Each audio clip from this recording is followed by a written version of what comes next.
Yeah. What's the legacy of the riots, though? I think the legacy of the riots is not a great deal below the fact that there weren't enough policemen on the ground and there weren't enough politicians to lead them.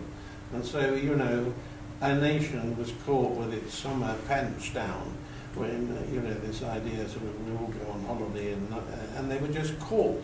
I don't think, personally I'd stick my neck out, I don't think there'll be riots like that again immediately.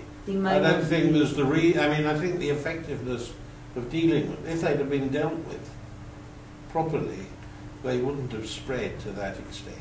But when people could see that you could get away with it, and they were watching on television, it doesn't mean that they were necessarily writing from some deep-seated social grudge, or they were just writing because they wanted a free television.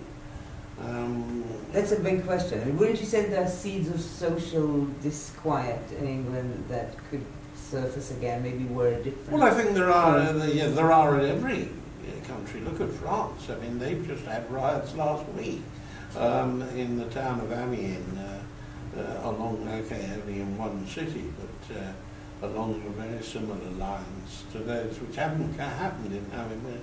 We're touch wood, not through the summer yet, but we haven't had a repeat of the riots. And my feeling, being out and about in London, in some of those areas too, is that I don't know, perhaps the Olympics have been something like when you're going abroad and you don't want to get malaria, you take a particular drug and it stops you, supposedly an antidote to it. And these Olympics, there's an antidote to people rioting.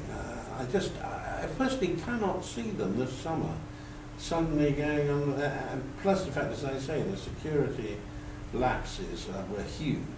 We've got a new police commissioner, we've got a new attitude. There were extraordinary high sentences dished out, some of them grotesquely unfair, in that they didn't match each other, you know.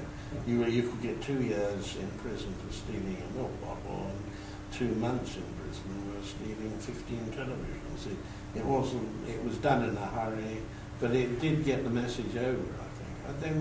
We've got to think back then.